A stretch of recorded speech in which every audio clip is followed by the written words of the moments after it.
Welcome everybody for another review of yours truly, Tabletop Junkie, in the tabletop review. Sorry, I'm a little thrown off today. It's practically the third day of spring where I live at, and we've been suffering through very cold weather, both morning, noon, and night. And 2 days ago, we just got up to 65 during the day, 19 at night, something like that. And then again, we just reached 73 yesterday, 45 at night. Today we're looking at 80, 60. We are between 80 and 85 degrees. It's only been the third day of warm weather. We're still in spring in my state.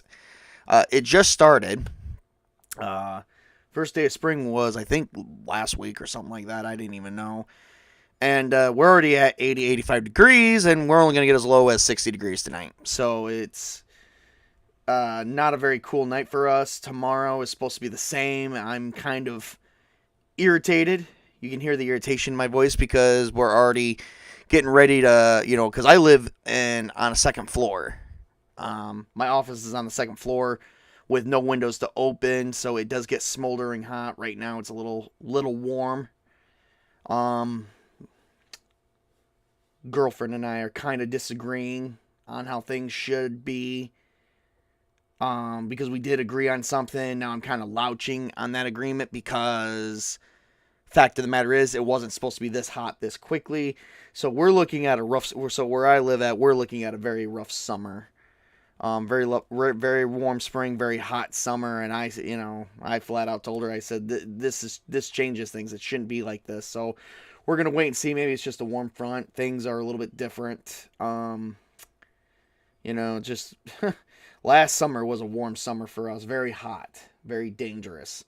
But it is what it is.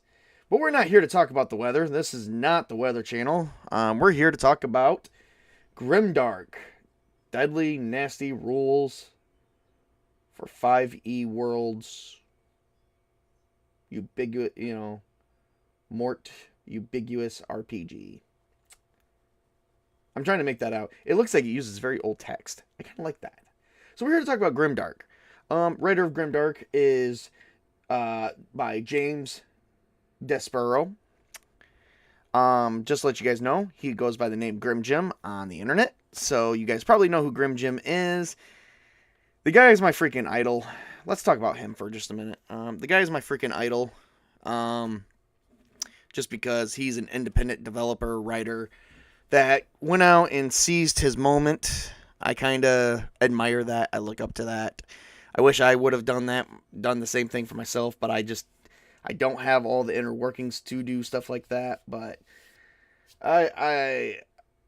I got to game with him one time during Scarlet Heroes. I've been trying to go back to that, but it seems like every time I have the availability to go back to that, it seems like something is stopping me. So right now I'm getting very upset with that too. I'm actually getting upset recently.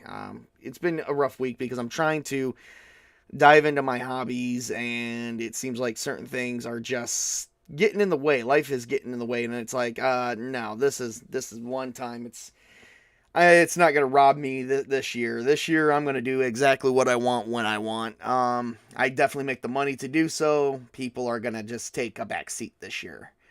Last year, I would have streamed more. And that was been my biggest thing is I'm seizing this summer because last year, I lost out on multiple streams. Because I was in the middle of moving. I ended up finding a girlfriend. I had some other issues that I can't really talk about and it caused me to not stream as much. Well, this year is not going to be that issue. Everyone's going to take a back seat to my personal time. My personal time is my time. I earn that by going to work and making money. That's also my, that's just my belief. It's if I go to work for 40 to 60 hours a week, I'm going to do whatever I want in my life. That, you don't like it, get the fuck out. I don't care. I really don't give a shit. This spring and summer, I am seizing it most of it, and no one's going to take away. I lost whole weeks. I actually lost up to 4 to 8 weeks during the summer, which for summertime, it's not a whole lot. So, um, I lost 4 to 8 weeks during the summer. So this year I'm seizing control, kind of like how James did when or Mr. Grim Jim did when he made this book. He took control. He wrote what he want, and now we have Grimdark. I'm going to show off a little bit of the art here. That's a little bit of backstory why that guy is like my idol. You know, and like I said, I know I'm just ranting at the moment. I'm supposed to be doing a review, but let's get back to topic here, okay? So, let's get in here. There we go. Look at that artwork. I'm going to show you guys the title page. I'm not going to show off all too much of the... Now, I only do have the PDFs from Mr. Grim Jim. I haven't been able to do the print-on-demand stuff yet. Hopefully, I will be able to do that, so that way I can put this on my bookshelf, because I definitely want Whitechester on my bookshelf, and I want Grimdark on my bookshelf. So, yeah. The OGL Open Gaming License. We're not going to talk about that. That's staying, that's part of the book, but that's staying off. All right, now we're going to click this off. So, Grimdark is basically about dark fiction role-playing. Dark fantasy role-playing. Many fantasy games, kind of have the dark aspect of them. Not everything is you're not gonna make up a world completely in paradise and that your characters are gonna see everything, it's gonna be, you're gonna have your sad moments where you see a village that's being ravaged by disease. Farmers are losing their crops due to plague, due to, bugs or something. Without these conflicts, what will your characters do? Grimdark is also supposed to, simulate rapid disease. You're supposed to be part of a world that is not paradise at all. It's complete misery. Complete difference. And you're probably thinking, well, why would I want to play a game like that? Well, I mean, many other games were like that. First edition had Blackmore, The Dark Suns. So Wizards of the Coast has wrote that in the past. So, Grim just kind of did his own copy. Of Grimdark. So let's talk about, Grimdark is not really your type of game where your characters are always going to find magical weapons everywhere, regardless of what level they're at. They're not going to find paradise. They're not going to find 8 hours of rest. They're not going to find a lot of things. This is about, plague has ravaged this world, disease, people dying, death, and then the undead. Even worse. The undead. They come back. Plagued with rats. It kind of reminds you of the dark times that Europe went to during the 1700s, I believe, with the Black Plague. I don't know if that was to have a world built around that was his idea originally. It probably does say it in the book, but we're not going to read from the book. Oh, and I also forgot to mention my favorite game that Dungeons & Dragons did have, Ravenloft. I mean, I'm sorry, I love Ravenloft. I love, because that's about the undead, vampires, werewolves, So this is kind of, so Grimdark actually kind of goes into those dark universes. And now it has a dark universe all on its own. As well as games like the Game of Thrones, Dark Souls, and The Witcher, Bloodborne, many others. So, yeah, so let's get started into the main thing. Where does the realm of Grimdark take place? In Whitechester. Whitechester was a project that he has been working on for some time now. I think it says in this book, because it was part of his introduction page on Grimdark, he talked about Whitechester being a part of this setting. The setting is dark, deadly, undead-oriented city crawl, and a fantasy version of survival horror. So this game, Grimdark, is to be used with Whitechester. Whitechester is another book I'm going to be doing a review on as well. So not today, so we're not going to go too much into it, but these books kind of go side by side.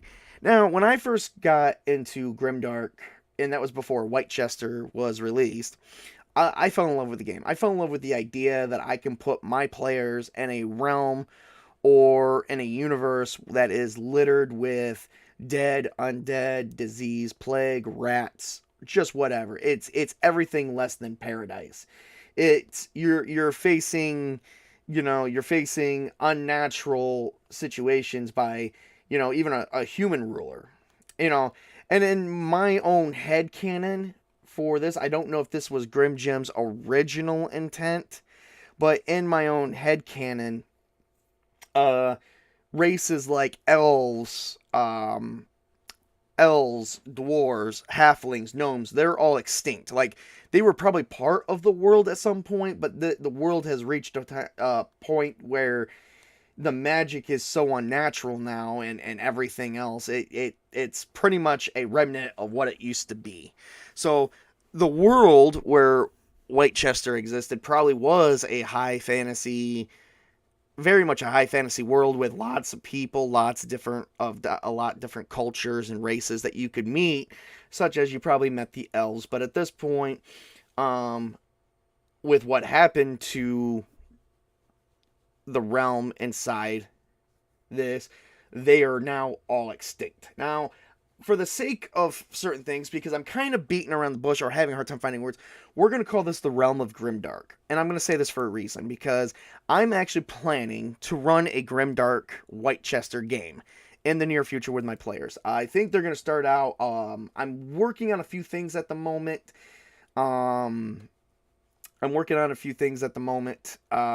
Regarding all that. Looking for something to drink because it's getting warm where I'm at. I'm working on a few things where basically we're going to introduce the players into this dark fantasy realm where, there's really no gods. I mean, there is a god or two, but mainly it's going to be good versus evil. So it's like you're going to have the lawful good, lawful neutral, lawful evil players versus the chaotic good, chaotic neutral, chaotic evil enemy types. Neutrality does not play a factor here. So you could be probably neutral good and neutral evil, but to be true neutral is not going to be an option. Eventually, you are going to have to pick a side. You're either going to have to, abide by the law, or you're going to have to steal shit just to survive. So even the realm of neutral good, neutral evil is not going to play a part in this game. So, I mean, alignment to me, I'm a big, heavy person on using alignment. Alignments to me is not really going to be a thing. I'm not sure how I'm going to really use them. It's going to be kind of difficult to explain, but we are going to have to get into that. So, Whitechester is basically has become a prison city of the dead with few living inhabitants, all of them scoundrels, or formerly Whitechester, and then formerly known as Whitechester, not Whitechester, like as in WHIT with no E, and then CHESTER. Now it's changed its name to Whitechester, WIGHT, resembling what a undead wight is. It's a walled-off city, ran by a cathedral and overrun by the resurrected. So, yep. And it's basically, you're dealing with plague, civil war, ill omens, all kinds of stuff. So, very dark. I love the story behind this, I just love the story behind Grimdark. It is just freaking awesome. It's going to be problematic. So I don't think I'm going to start off players at level 1. If I do, it's going to be something, they're going to be dealing with something very simple, and I may move them around certain portions of the city, because in Whitechester we actually got the whole city. It's a whole city crawl. So it's like I might say, okay, low level characters go here. High level. And once you become higher level, you'll gain access to here, and maybe they could try and take over the city and become high end nobles. Who knows? And this is supposed to be taking place between the 1500s and 1800s. It was based on England in the early modern period. So of 1800s. So yes. So, all right. So let's move on. Let's talk about some of the rules and changes. Okay, so what is Grimdark? Grimdark. Oh, hey, what's up? The king of tabletop. Yeah. Hail there, brother, and hail to the king, which is me. Hey, Jason Fox, everybody. Check out Jason Fox at 540 Studios. He's a great damn editor. He does all my editing videos.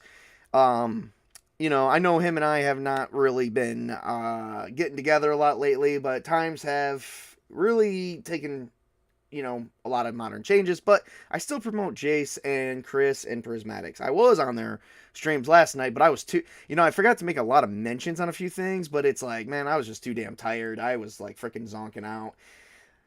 Work. So, all right. So most of these rule sets for Grimdark does derive from D&D, but it is actually not a complete rule set. This is actually a stripped down version for you to add your own rule set to it and to make the changes as you see fit.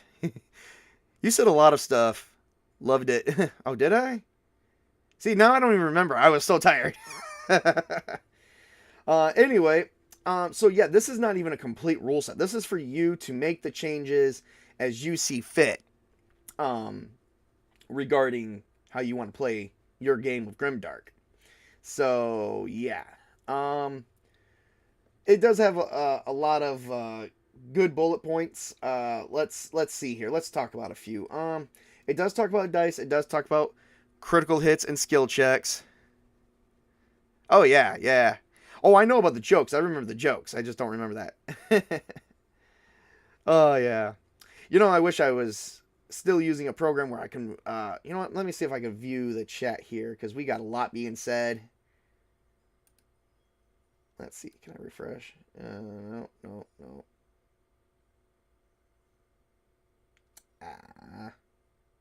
Yeah, we got a lot being said here, guys. So, but we'll get to that in a minute. Let me finish this review. All right. So the first thing they do talk about is critical hits and skill checks, which is pretty much the same. If you roll a natural 20, that means you succeed regardless of any other factors. He does talk about in this book that, that is still up to the GM, as well as skill checks are too, and whether or not you succeed or fail.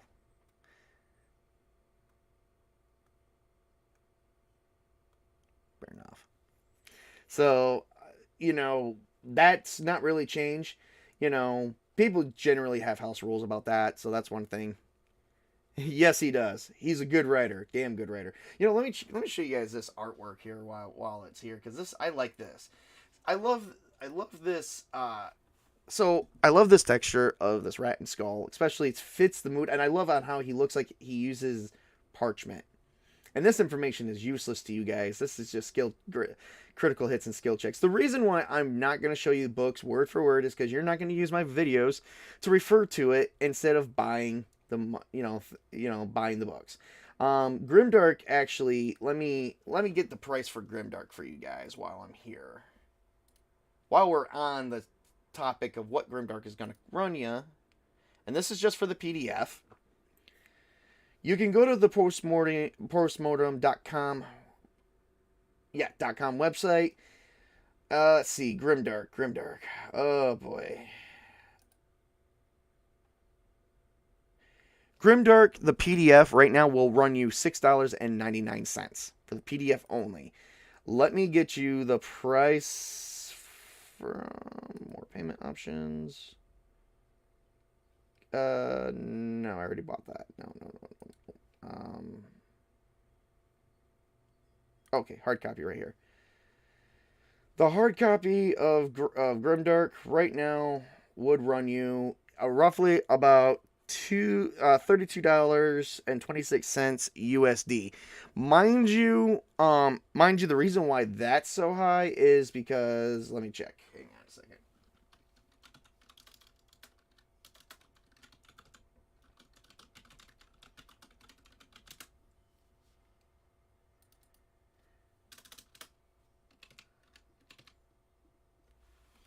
Okay, so if I'm not mistaken, this 26 cents. Whoops. That's just to also help pay for, I think part of that is also the tax already, because I believe Grim Jim uses pounds because he's not in the US. So it's like 25 bucks regular for him. So yeah, to convert from his normal price to our normal price, it's a little bit higher. So yeah, it's not unfair whatsoever. Plus, it's print on demand, and he has fees to pay. I believe he has fees to pay out of that. I'm not 100% sure if there is, but I do know there is an international fee, and with certain things regarding that, I don't think they charge you for that. I think they pay for that to help with the cost. I could be wrong. Um, yeah.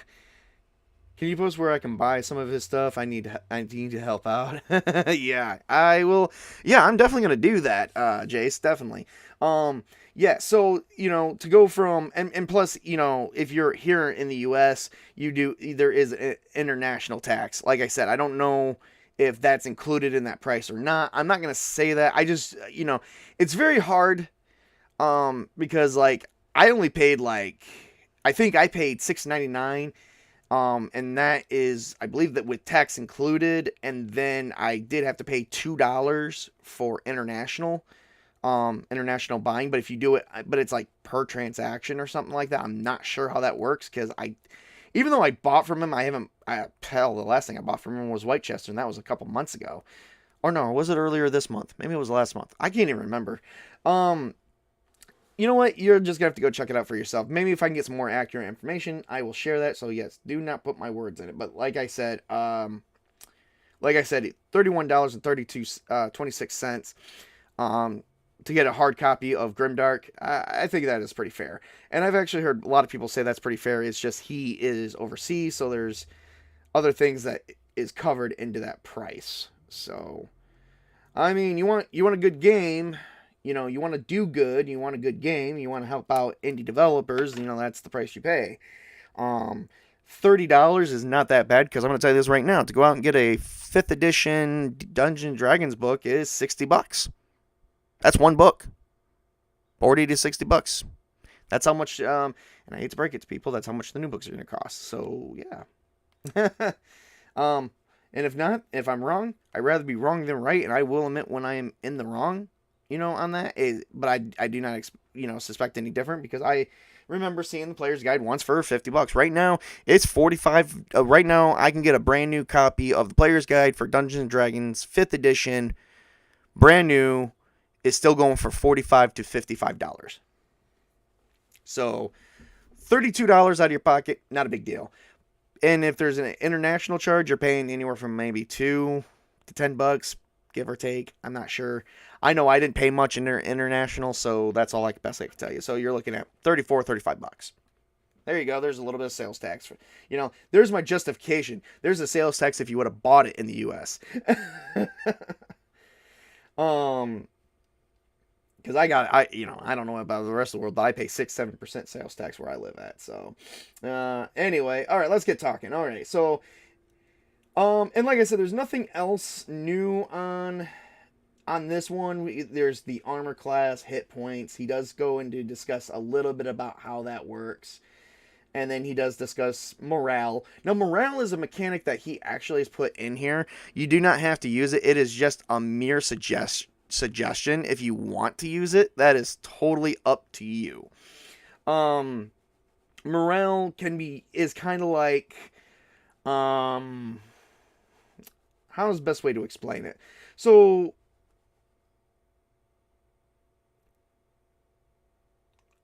it's kind of like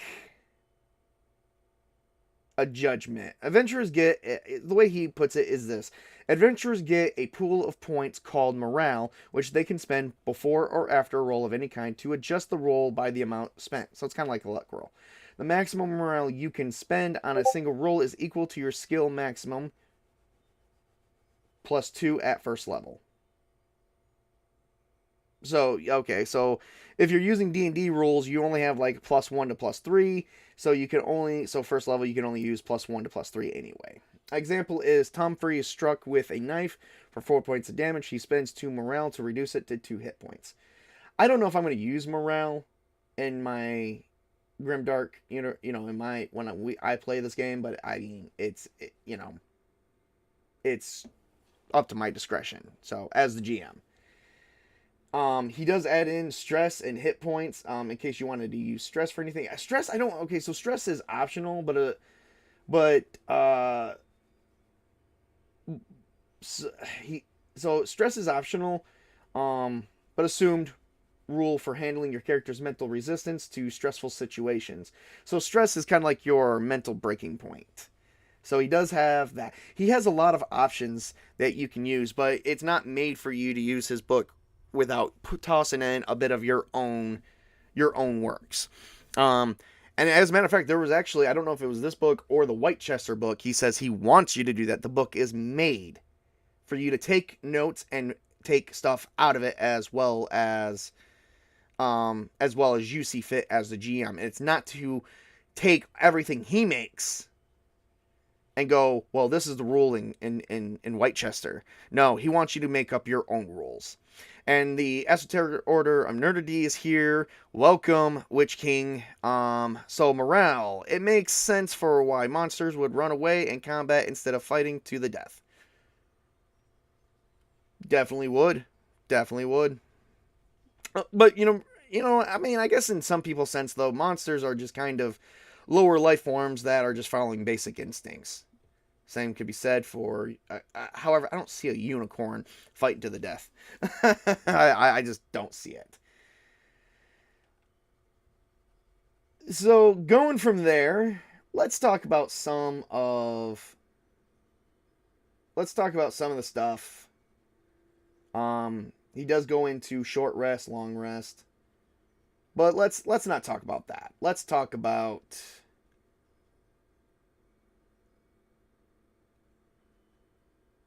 let's talk about what else should we talk about? Let's not talk about everything in this book because I could go on and on for hours. Let's move on to the next base thing here real quick. I'm going to grab me something to drink. I'll be right back. Just give me a hot second. I just got to get in my mini fridge.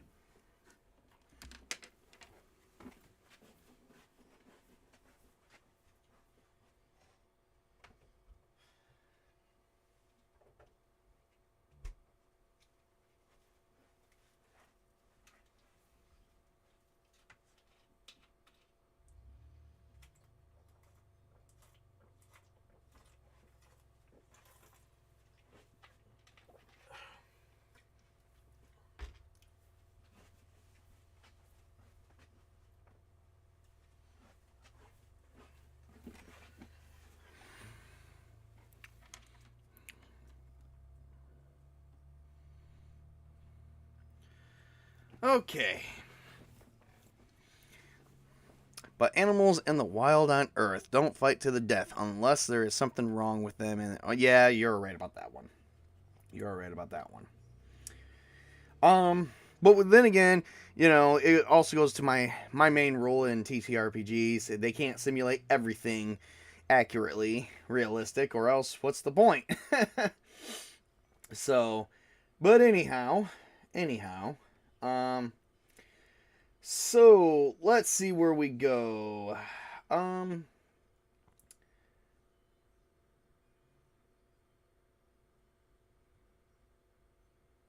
Let's see here. So in this book they do have a Game Master's Primer and a Player Primer for Grimdark. My recommendation, you guys pick it up for yourselves, read it yourselves. We're not going to go into that. I do like some of the artwork that's in here. I love all this old style art, like this artwork that is supposed to simulate old medieval style. Like, he does a good job in this section here. Very good. Not a whole lot. I love his layout. So we're going to talk about creating a character. So as I said before, it is in my headcanon that... Whew, it's hot up in here. Okay. It is all in my headcanon that if you put this setting in any world, such as my world of Paramore, eventually all the races. I mean, it can be fitted in any world in Paramore.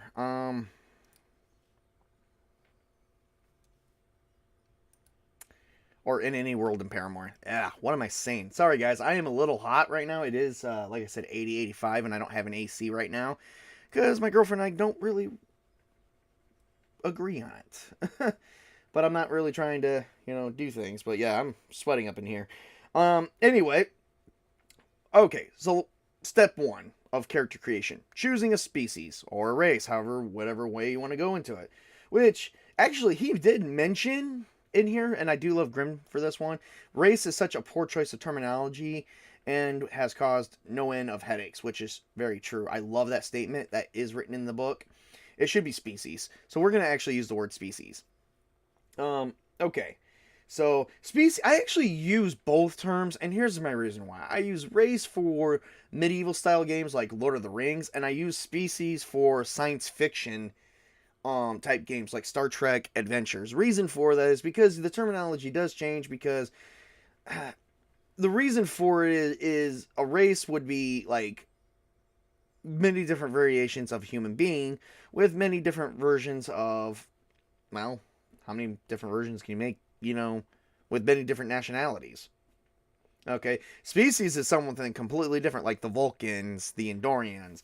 In a sense, humans and elves could be considered different species because they may have similar physiology, but I mean, at the same time, argumentatively, they're still a humanoid race. They're a humanoid species. Let's go with that one.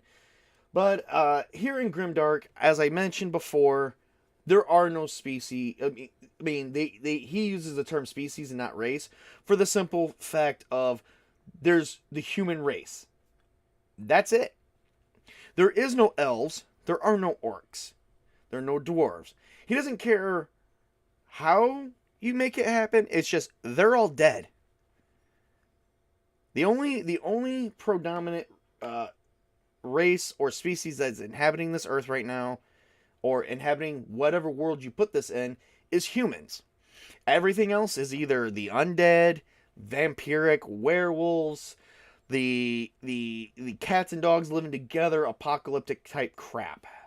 And I love using that. That is something the Witch King and I use quite a bit. So you don't really play any. So there's like 3 different types of variations of humans you can play. You can play just a regular human, which for this he does say you could just, he says put a +1 in each ability score. So for me, I would say follow for the generic human for Castles and Crusades. Just follow it in the player's book. Now, I am actually working on a paper right now that's going to convert this rule set right into Castles and Crusades using the Siege engine, which I'm going to say this right now was not that hard. I actually did it overnight. I actually probably did it within 3 days. And now I'm just working on this part of it because there are going to be certain things that I still haven't drawn on yet to convert into it. In the Whitechester book, they have actually 2 conversions: the D20 5th edition and the Mork Borg, or is it Borg Mork? What one of the two? Morg Borg. You guys know which system I'm talking about. There you go. It actually uses both and tells you how to use both. So 2 other things that they have in here is prodigy variation of a human, because humans are not created equal. Point blank, in Grimdark, we are all very different and unique to one another. And I actually like that I actually love that as a thing. Because I mean, if we were all technically created the same way, we would be clones of each other, or just retro clones of Adam. And then the next one is Fey Touched variation, which then you get to go to, if you choose the Fey Touched, you get to go to the table that says Fey Touch and roll 2d10, which has 19. 19 is it? Let's see here. 1, 2, 3, 4, 5, 6, 7, 8, 9, 10, 11, 12, 13, 14, 15, 16. It has about 16 to 18 different ways Fey Touch can be made, such as a Nephil, A Nephil is whether a magic user or not, you begin play with the access to the Guidance Ritual.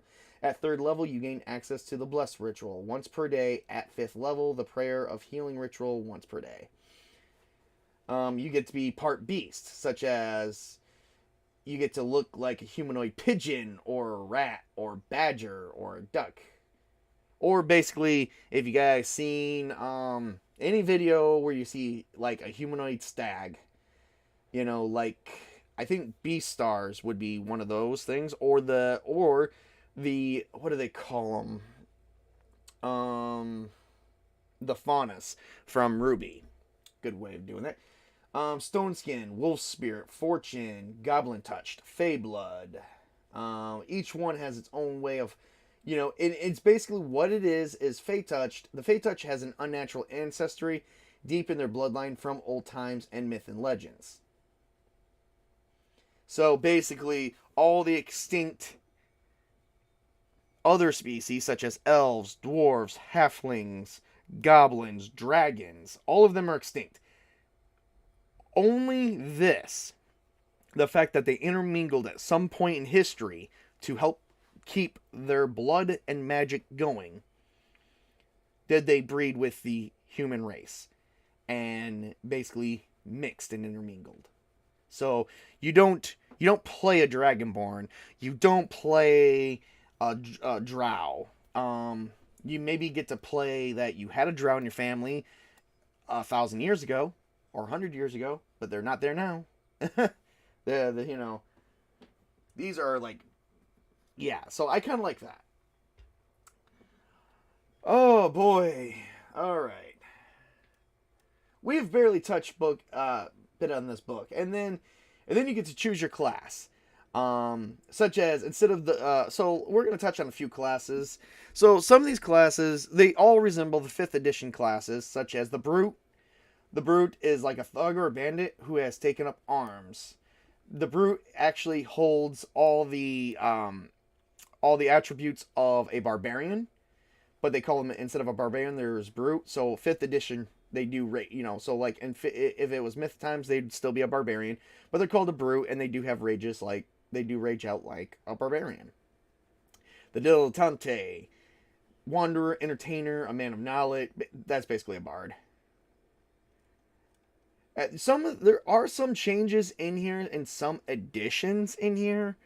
It's not all copied, you know, and then just a new name slapped right on it. There has been some, you know, alterations. The Brawler, which is basically, basically a modern day monk. So on and so forth. And let me show you guys some of this artwork that's in here too. I'm going to show you guys the cleric. This one's my favorite. Cleric praying to her god for salvation from the dead.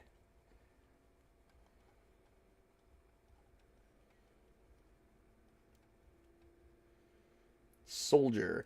And there's guns. That's another thing I like about Grimdark, is there's updated with guns. Lots of guns. The soldier has basically been taken from the fighter, and then guns have been added to it. However, all classes can handle guns. That's actually part of this entire setting.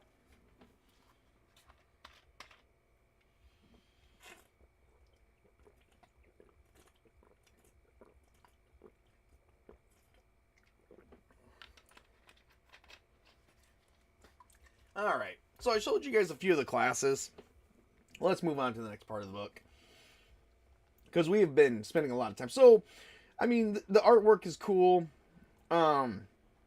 Classes and character creation is pretty much the same. 3d6 or 4d6. Drop the lowest. We're gonna see what else we can move on to. And like I said, it's only a partial system. It is made for you to make the changes as you see fit and add what you want in the game as well, and complete the system with your own creative rules. Now, in this game, they don't use magic is quite different than in regular regular thing. We will get to that in a minute. There is even backgrounds in here, and backgrounds is basically that's basically something else. We're not going to get too much into it, but backgrounds is basically a background on your character's traits, ideals, all that good stuff. So we're not going to get too much into that. So that's and also, strengths and flaws. You have strengths and flaws. So we do get into some of the equipment. Some of the equipment he has added. Basically, it's just the new equipment, such as the firearms, like the flintlocks, the blunderbuss, and the cost of each one. Gunpowder and how that works. So yeah, and then what happens if firearm botches a roll? You roll a d10. So if you hit a fumble, which is a natural one, you got to roll a 1d10. And basically, one things can happen. You could have a misfire. It could blow up. Or it could catch. Okay, so it could be a misfire, which means it accidentally goes off before you hit the trigger. Or it goes off twice on accident. Well, hang on. Okay, so a misfire. The charge fizzes, but doesn't fire. Okay, ember. And ember remains in the barrel. When you load powder, it goes off and does 1d6 damage to you. Fouled barrel, either from soot or muck, is lodged in the ball and does not fire until it's cleared. And then a barrel explosion, the weapon rolls its damage against its user. And it even tells you about how that works against armor. Boy, I've got a lot of people trying to reach out to me in the middle of this.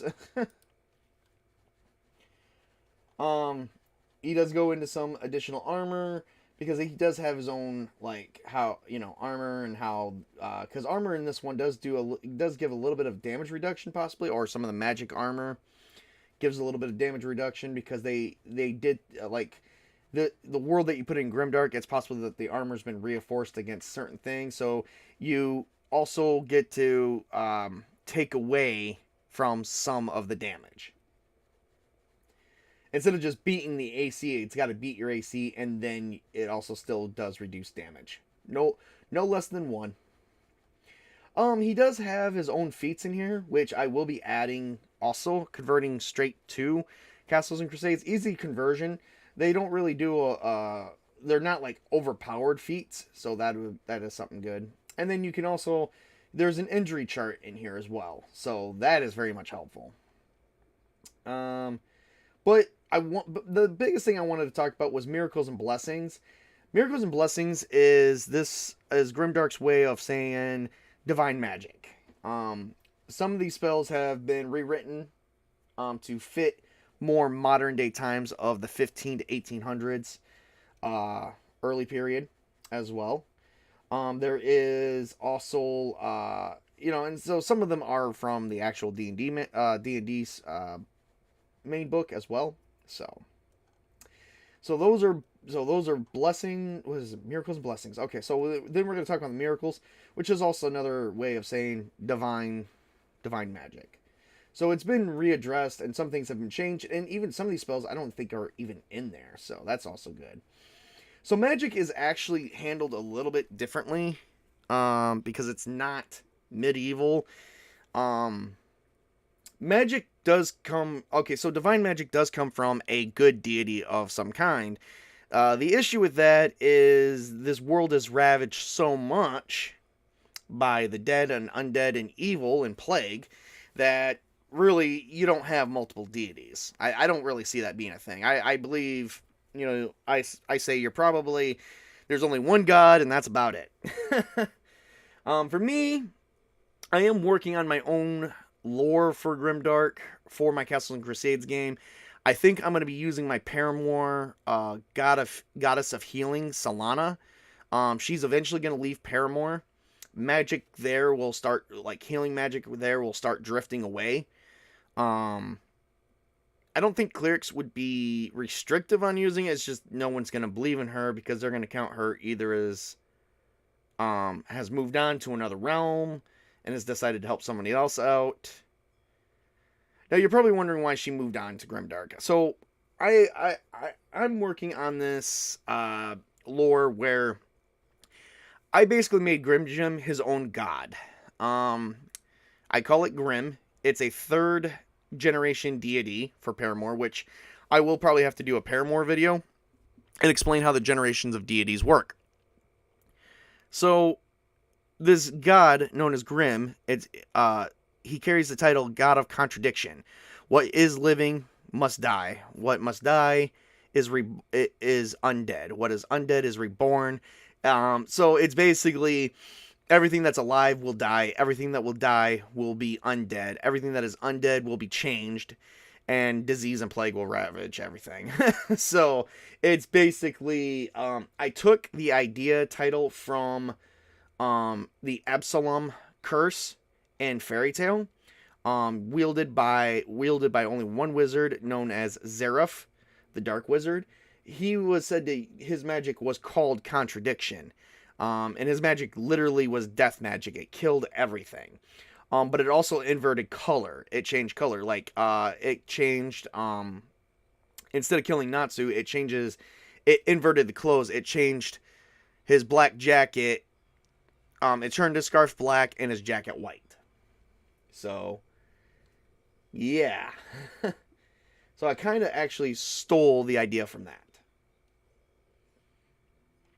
So I was like, yeah, got a contradiction. That would be good. And and then I thought, well, what should I name him? I'm going to name it Grim because it's his world. It's Grimdark. And I'm going to give him the proper recognition for it because his name is on it and whatnot. So I'm going to turn him into my own deity. So I have.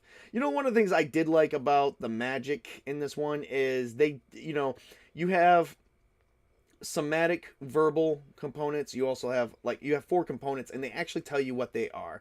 You have the verbal, somatic, you have the materials, and then there's always a 4th one, and I can never remember it. But it tells you, but in here, they actually list, for instance, the protection from poison. The verbal component, you must state this statement. They shall take up serpents, and if they drink any deadly thing, it shall not hurt them. They shall lay hands on the sick, and they shall recover. It is like words out of a Bible. See invisibility. Lord, grant me the sight to see my enemy. It is like old style religious stuff. I love that, especially for the modern day stuff like this. We have been going for nearly an hour. I think this is the longest review I've had in a long time, but that's because we are actually going through this book hand by hand. So we're going to wrap this up. So that's how basically the miracles work. And then some of the somatic or material components is like this. Okay, so I have aura of life. So first off, the verbal component is, you must cite this, a prayer for your friends. Or, okay, you don't cite that. It's just, you do a prayer for your friends, and you basically pray for your friends. Whoever they are, you name them yourselves. The somatic component is you touch your holy symbol, and the material component is a holy symbol. A better one is this one here. Spirit of Guardians. So you must recite this passage. And all the firstborn in the land of Egypt shall die, from the firstborn of Pharaoh that sitteth upon his throne, even unto the firstborn of the maidservant that is behind the mill, and all the firstborn of beasts. The somatic component is you kneel in prayer holding your holy symbol. The material is your holy symbol. See, I like that. He has basically helped you guys break this down in a little bit. There's not any artwork for me to show you other than what you've already seen.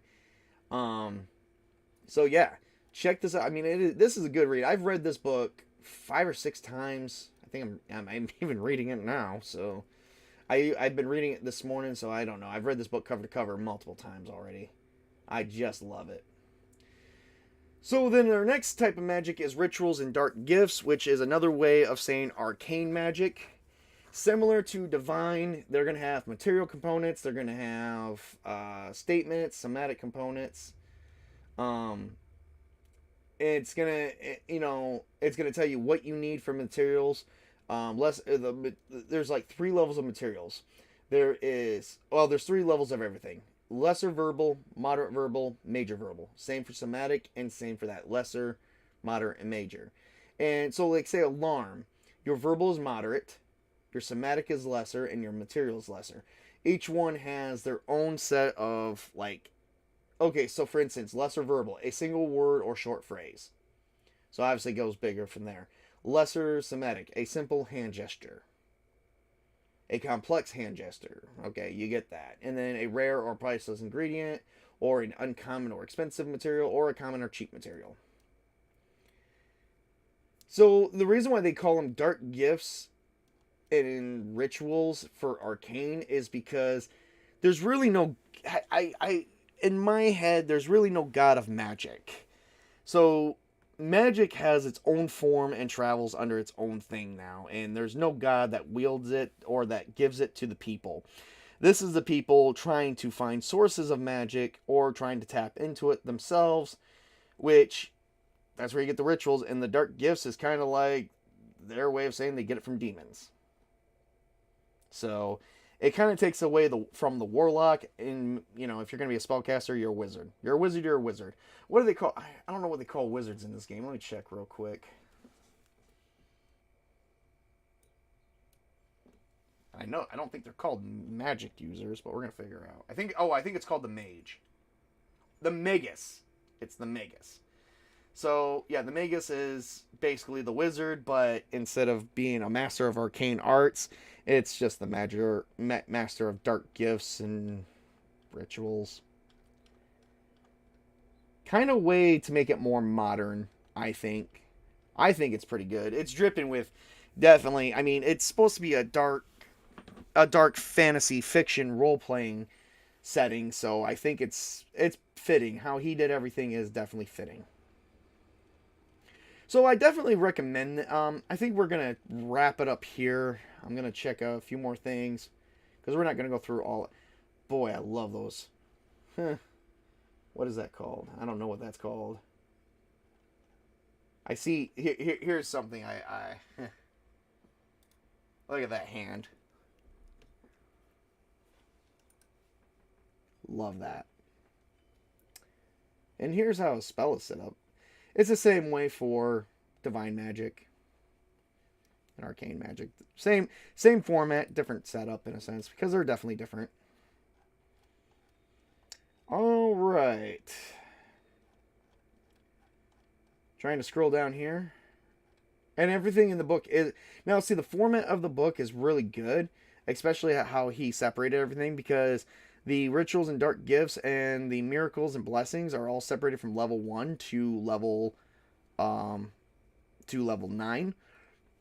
So it's set up basically how it would be in a regular book, or in regular D&D book. And I'm sorry if you guys hear that brake screeching. A bus basically stopped in front of my house. I got my windows open. I know I said I didn't have windows to open. I have one window I can keep open, and it's just not doing much. So, yeah. All right. There is more to this book, definitely a lot more. But nothing that is like considered a must need to use. It's completely, totally up to you guys to finish out the setting, how the rule setting for yourself. So definitely, I would say definitely pick this up and look at it. It is some really good stuff. He even has stuff in here on monsters, plague rats and whatnot, and apes and giant apes and regular animals and creatures. So no dragons or anything, not in this one. So all right, I hope I did cover this pretty good with you guys. I hope I don't disappoint Mr. Grim Jim, because I do like his stuff. I didn't want to go on and showing everything and sharing everything. At this point, I think I'm going to be rambling, so we're not going to ramble anymore. So as far as I would say, if you're getting into dark fantasy, you want your players in a dark, horrible, horrific realm, and they want to be scared out of their pants, I would recommend picking up Grimdark and reading it for yourself.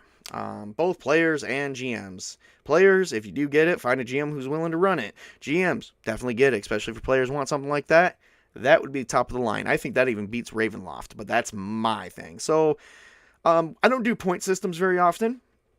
So we're going to do a point system right now. I'm going to give, so for format and for looks and feels, like, the artwork that got me into the mood of getting into Grimdark, definitely. I'm going to give the guy, honestly, I don't believe doing a 10 out of 10 because nothing is usually ever perfect. I'm gonna give it a 9 out of 10 at the very least. It loses a point because you can't really be perfect. Yeah, I just don't think perfection is really good. And I feel if I give it 10 out of 10 and he sees this video, he's going to say, well, that's unrealistic because I'm a huge fan. So I'm going to give it a 9 out of 10. What could have been used or done better? Let's see. For Grimdark, I'm not really sure. I mean, maybe, let me pick something. Let me just pick something that could have been maybe done a little bit better. I did like the magic. I did like the prodigy races, or the variations of the humans. I did like that.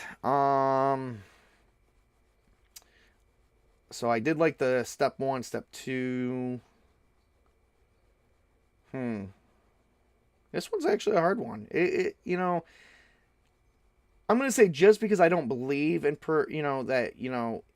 a perfect score, because there's usually something that can always be expanded on. And I've read this book multiple times. I just freaking love it. I think the biggest expansion, we could just use more Grimdark. We can use maybe, I don't know, expansion on that. I don't know, something. I'm just gonna say, just due to my own faults, that I just not feel that everything is there, but can't figure out a good critique for it. I'm gonna say 9 out of 10, just for the audience to believe that nothing is perfected. But for me, as a fan of Grimdark stuff, I'm going to have to say 10 out of 10. So no matter how you want to look at this, I highly recommend that book. And for the price of $6.99, plus, like I said, there will, for you U.S. buyers, there will be, for us U.S. buyers, there is a small international fee, which I think is like $2.50 or $2.80. I don't know. It's $2 and something.